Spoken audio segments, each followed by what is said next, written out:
హల్లెలూయా! దేవునికి స్తోత్రం. సృష్టికర్త అయిన యేసుప్రభు వారు పరిశుద్ధ గ్రంథం నుండి ఈరోజు మన కొరకు ఇస్తున్న వాగ్దానం అపోస్తలుడైన పౌలు హెబ్రీయులకు రాసిన పత్రిక 2వ అధ్యాయం 3, 4 వచనాలు. ఇంత గొప్ప రక్షణను మనము నిర్లక్ష్యం చేసిన ఎడల ఎలాగు తప్పించుకొందుమో అట్టి రక్షణ ప్రభువు బోధించుట చేత ఆరంభమై దేవుడు తన చిత్తానుసారంగా సూచక క్రియల చేతను మహత్కార్యముల చేతను నానా విధములైన అద్భుతముల చేతను వివిధములైన పరిశుద్ధాత్మ వరములను అనుగ్రహించుట చేతను వారితో కూడా సాక్ష్యం ఇచ్చుచుండగా వినిన వారి చేత మనకు దృఢపరచబడెను.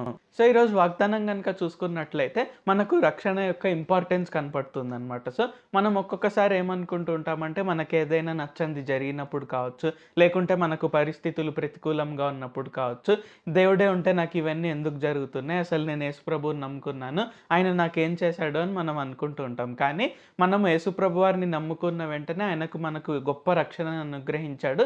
సో ఇంత గొప్ప రక్షణను మనం నిర్లక్ష్య పెట్టిన ఎడల ఎలాగూ తప్పించుకుందాము అంటే రక్షణ ఎంత గొప్పది అని యేసుప్రభు వారు తెలియజేస్తున్నారు. అయితే ఇక్కడ రక్షణ దృఢపరచబడాలంటే అంటే నిశ్చయంగా యేసుప్రభు వారు ఉన్నారు, ఆయన నిజంగా సృష్టికర్త, ఆయన నిజంగా అందరి పాపాల కొరకు చనిపోయారు, నిజంగా ఆయన 3వ రోజున తిరిగి లేచారు అనడానికి ఇక్కడ యేసుప్రభు వారు మనకు కొన్ని దయచేస్తున్నారంట. అది కూడా ఏంటి, ఆయన చిత్తానుసారంగా. సో ఆయన చిత్తానుసారంగా నానా విధములైన సూచక క్రియలు, నానా విధములైన అద్భుత కార్యాలు, మహత్ కార్యాలు, అలాగే అనేకమైన పరిశుద్ధాత్మ వరముల ద్వారా, సో వీటన్నిటి ద్వారా ఏంటంటే మనకు గొప్ప గొప్ప సాక్ష్యాలు మనకు కలుగజేసి మన రక్షణను ఆయన దృఢపరుస్తున్నారు. సో మనం ఒక్కొక్కసారి ఏమనుకుంటుంటామంటే యేసుప్రభు వారిని ఏదైనా సూచనలు అడగాలంటే, లేకుంటే ఏదైనా అద్భుతం జరిగించమని అడగాలంటే మనమే ఒక్కొక్కసారి ఫీల్ అవుతున్నాం, నేను ఈ తప్పు చేశాను కదా, ఆ తప్పు చేశాను కదా, సో నేను ఎలాగ అడగలుగుతాను, అయినా యేసుప్రభు వారిని అలాగ అడిగితే అది ఆయనను పరీక్షించినట్టు అవుతుంది. సో నేను అలాగ పరీక్షించాను,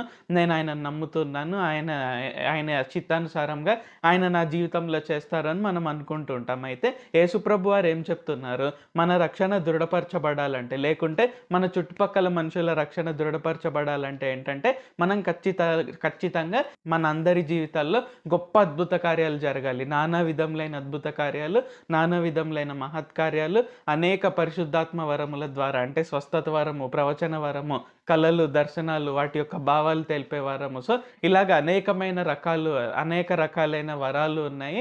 సో వీటన్నిటి ద్వారా ఏంటంటే మన రక్షణ అనేది దృఢపరచబడుతుంది. కాబట్టి అద్భుతాలు ఇవన్నీ నేను అడగకూడదు, లేకుంటే అద్భుతాలు లేవు అనేది మనం పక్కన పెట్టేసి ఈరోజు ఆయన వాక్యంలో సెలవిస్తున్న విధంగా ఆయన చిత్తానుసారంగానే ఇవన్నీ చేస్తారు. కాబట్టి మనం ఖచ్చితంగా వాటి కొరకు ఆశపడాలి. వాటి కొరకు ఆశపడి అంటే అద్భుతాలు, మహత్ కార్యాలు, పరిశుద్ధాత్మ వరాలు ఇవన్నీ మనం పొందుకొని మన రక్షణ, అలాగే మన కుటుంబీకుల రక్షణ, మన చుట్టుపక్కల వారి రక్షణని మనం దృఢపరుస్తూ మనం యేసుప్రభు వారి కొరకే గొప్ప సాక్షులుగా మనం అందరం ముందుకు సాగాలి. ప్రార్థించుకుందాం.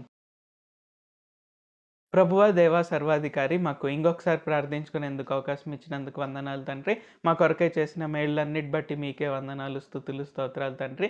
ఈరోజు వాగ్దానంని బట్టి వందనాలు తండ్రి. ఈరోజు మాకు రక్షణ యొక్క గొప్పతనంని తెలియచేసినందుకు వందనాలు తండ్రి. కాబట్టి మీరు మా కొరకై ఇచ్చిన రక్షణను మేము నిర్లక్ష్యం చేయకుండా, అలాగే మా రక్షణను మేము దృఢపరుచుకుంటూ ఇతరుల రక్షణను కూడా మేము దృఢపరుస్తూ ముందుకు సాగేందుకు సహాయం చేయండి.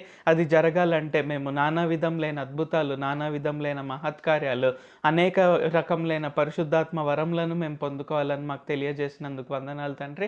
ఈ ప్రార్థనలో పాల్గొంటున్న ప్రతి ఒక్కరు కూడా అనేక అద్భుతాలు, అనేక సూచక్రియలు, అనేక మహత్కార్యాలు, అలాగే నానా విధములైన పరిశుద్ధాత్మ వరములను వారు పొందుకొని మీ కొరకే గొప్ప సాక్షులుగా జీవించుటకు సహాయం చేయండి. నజరేయుడైన సర్వశక్తిగల యేసుక్రీస్తు నామంలో ప్రార్థిస్తున్నాం తండ్రి. ఆమేన్. Thank you Jesus. దేవుడు మిమ్మల్ని ఆశీర్వదించును గాక.